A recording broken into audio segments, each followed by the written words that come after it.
Primer proyecto de matemática Grupo ZN6. Los integrantes son Melo Costa Mauricio, Cárdenas Juan Gabriel y Serrano Rodríguez Emanuel. Utilizando los datos pediátricos de Comodoro Rivadavia 2019, ¿cuántos niños asistieron alguna vez al centro de salud? Primero hicimos una limpieza excluyendo los datos que no tienen fecha de visita. Luego hicimos una clasificación con todas las visitas por un orden decreciente por la fecha de visita y fecha de nacimiento. Y después seleccionamos la columna de ID y realizamos una cuenta de cuántos IDs diferentes tienen fecha de visita. La respuesta es que la cantidad de niños es de 1428. ¿Cuál es la distribución de edades de los pacientes? La distribución de edades de los pacientes la obtuvimos realizando el siguiente gráfico. ¿Cuál es la cantidad promedio de visitas al pediatra? Dividimos la cantidad de visitas por la cantidad de chicos que tenemos. La respuesta es, el promedio de todas las visitas por todos los pacientes es 5. ¿Cuál es la cantidad promedio de visitas al pediatra durante los 2 primeros años de vida? Dividimos la cantidad de chicos que tienen 2 años por la cantidad de visitas. La respuesta es, el promedio de todas las visitas para los pacientes hasta los 2 años es 6. ¿Cuál es la cantidad promedio de visitas al pediatra a partir de los 2 primeros años de vida? Dividimos la cantidad de chicos que superan los 2 años por la cantidad de visitas.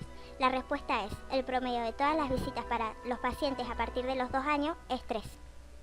¿Cuál es la distribución de número de visitas de los pacientes discriminados por edades? La distribución de números de visitas de los pacientes discriminados por edades se representa en el siguiente gráfico.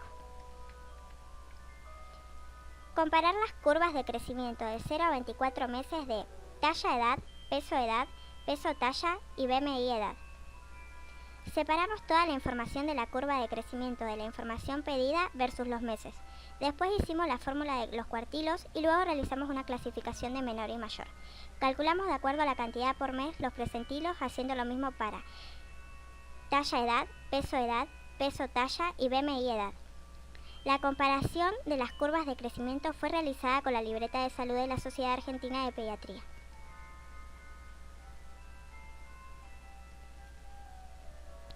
Decidir cuál parámetro peso-talla perímetro craneal predice el BMI.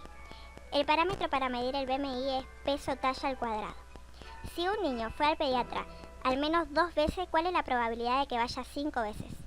La probabilidad de que un niño vaya al pediatra 5 veces es de 0,63. Si un niño fue al pediatra 2 veces, ¿cuál es la probabilidad de que vaya 5 veces? La probabilidad de que un niño que fue 2 veces vaya 5 veces es 0, debido a que si fue solamente 2 veces no hay probabilidades de que vaya 5 veces. Usando intervalos de confianza, decidir si la siguiente hipótesis es cierta. Los niños de 2 años tienen bajo peso. Hacemos el promedio del peso y también calculamos el desvío estándar de la muestra. Después, para encontrar los límites inferiores, sustraemos el desvío estándar del promedio. Y para el límite superior, sumamos las desviaciones estándar menos el promedio. Luego verificamos la cantidad de chicos que tienen menos peso que el límite inferior en los niños con más peso que el límite superior. Esos chicos son outliers. La hipótesis es falsa, debido a que el peso de los niños es de 2 años, está aproximada al promedio, 12,45 kilogramos, y el promedio de intervalo de confianza es de 11,65 kilogramos.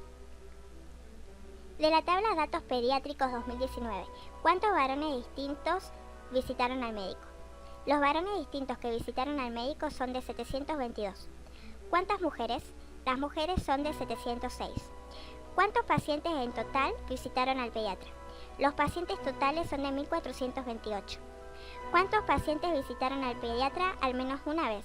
Los pacientes que visitaron al menos una vez son de 1428. De acuerdo a las curvas de crecimiento obtenidas, ¿existen pacientes por encima del percentilo 90 o por debajo del percentilo 10 en peso y o talla en la muestra? En caso afirmativo, ¿en qué edad se observa mayor cantidad de pacientes con estas características? ¿Por qué deberíamos preocuparnos de pacientes en estos rangos?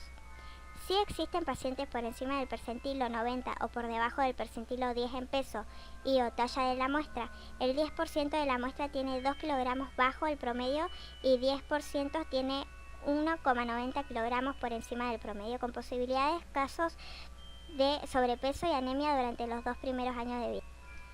En los datos de la tabla del primer proyecto, el paciente con ID 9 tienen algunas visitas datos faltantes.